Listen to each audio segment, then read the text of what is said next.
Hi, this is Daisy Joy at Adventure Acres. I guess this is going to be part 2 of my video from before. So I had to stop and take a phone call that I was getting, so I had to put a pause on it. So the previous video I was outside and I was showing you, that the weather was picking up.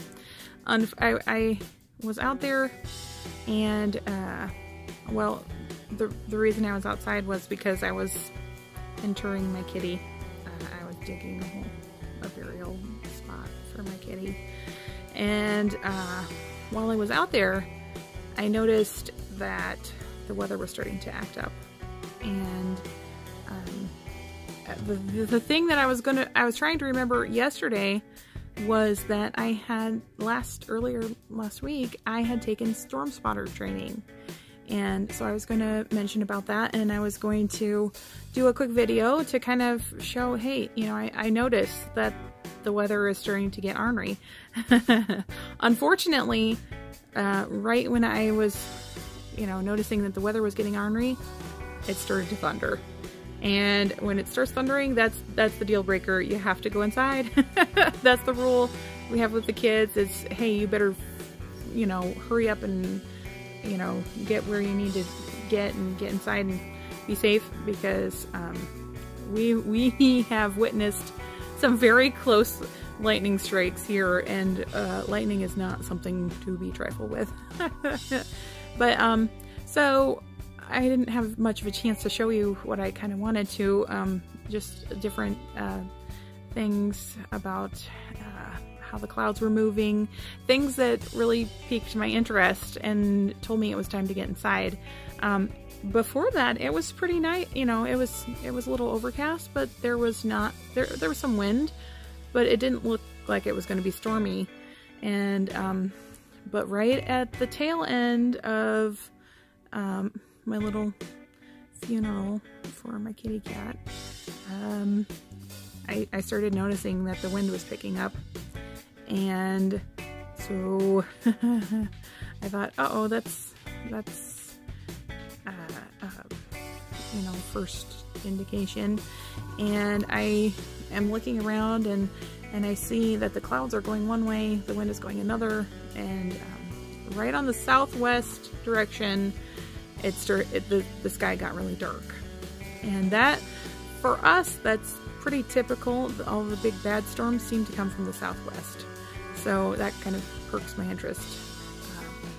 So I was thinking, this might be a good opportunity to show you what the weather does here and how quickly it can come up. But it was so quick that I didn't have a chance to do the video. So, but safety first, always safety first. That's one of the things they talked about at Storm Spotter training. Anyway, since before we moved here, I wanted to do storm spotter training because as I tried to show you in the video, we're at a prime location for it. We can see the horizon in all directions, which means we can also keep an eye on the skies. And we've seen some really amazing clouds and different weather situations. If you've been on my Facebook page, you've seen some of the cool clouds and wall clouds and shelf clouds and maybe even funnel clouds. I don't know. I've posted some interesting things that we've seen here, but quite importantly, we know that this is also a pretty ripe environment. It's a prime location for storms to happen. I think it was 2008.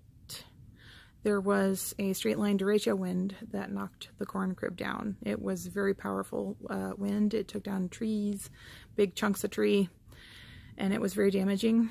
And even a little bit further back before that, there was a tornado that came here, maybe about 10 years prior, maybe.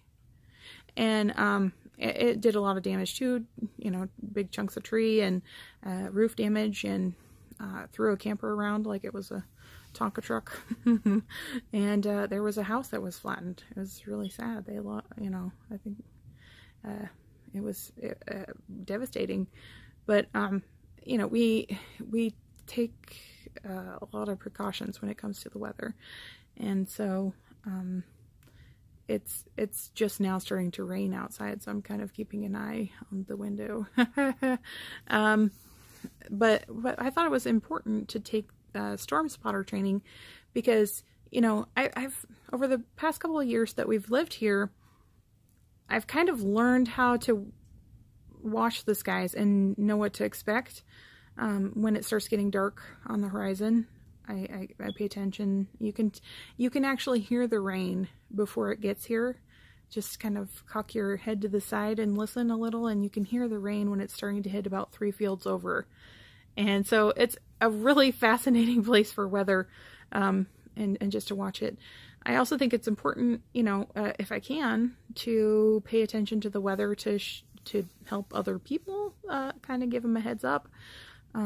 There are a lot of times I post something on my Facebook page like, hey, it's starting to deluge here. It's probably going to head into town real soon. You know, make sure your car windows are rolled up. You know, like the friendly, neighborly sort of thing to do.